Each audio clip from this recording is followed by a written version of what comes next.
Bonjour à toutes et bonjour à tous.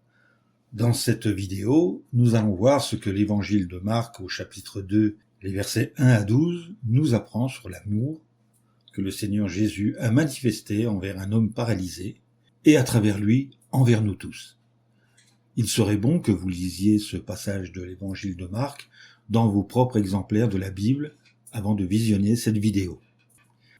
Faut-il considérer l'infirmité de cet homme, comme d'ailleurs toute autre maladie, comme le châtiment de fautes personnelles particulièrement graves? Non. Toute maladie, dans la vie d'un individu, n'est pas la conséquence et le châtiment d'une faute personnelle. En Ecclésiaste chapitre 9, verset 11, nous lisons « J'ai vu autre chose sous le soleil. Les hommes rapides ne gagnent pas toujours la course, ni les hommes forts la bataille. Les sages n'ont pas toujours à manger. Les intelligents ne sont pas toujours riches.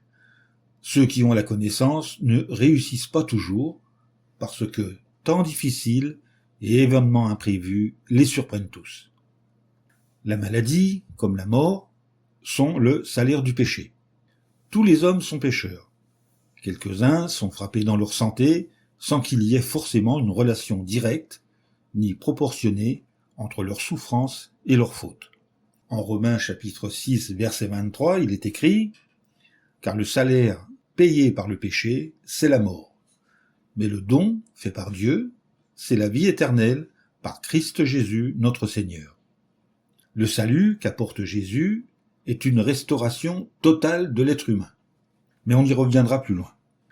Le salut donc passe par une foi active, une foi qui a des œuvres, et qui nous transforme intérieurement et qui nous mènera dans le monde nouveau, où notre personne tout entière retrouvera la perfection perdue par nos premiers parents, Adam et Ève. Les guérisons effectuées par Jésus en son temps sont déjà des signes de ce salut total promis à l'homme pécheur que nous sommes. Jésus, en effectuant ces guérisons, a apporté aux hommes les prémices de ce monde nouveau, dirigé par le royaume de Dieu, où il n'y aura plus ni péché, ni maladie, ni mort, comme nous le dit Révélation chapitre 21, le verset 4, où il est écrit « Et il essuiera toutes les larmes de leurs yeux, et la mort n'existera plus. Il n'y aura plus ni deuil, ni cri, ni douleur. Les choses anciennes ont disparu. » Les pharisiens, en voyant ces guérisons, auraient dû y décerner la présence du Messie, le Fils de Dieu. De plus, ces scribes et ces pharisiens avaient raison, en quelque sorte, de dire que seul Dieu peut pardonner les péchés. Mais ils oubliaient une chose, c'est le Père qui a donné au Fils le pouvoir de juger, comme c'est écrit dans l'évangile de Jean au chapitre 5, verset 27, et il, c'est-à-dire Dieu, lui a donné pouvoir pour juger, parce que c'est le Fils de l'homme. Alors plus haut, on a dit que le salut qu'apporte Jésus est une restauration totale de l'être humain. Et c'est ce que n'ont pas compris les scribes et les pharisiens. Quand Jésus guérit le paralytique, il ne le guérit pas seulement physiquement, mais également spirituellement, quand il lui dit « Tes péchés sont pardonnés ». Et seulement après, il le guérit physiquement. Jésus accomplit cette œuvre de guérison spirituelle en proclamant la bonne nouvelle du royaume de Dieu, et il l'associa, selon Matthieu chapitre 11, verset 5, à ses guérisons corporelles. Lisons ce verset.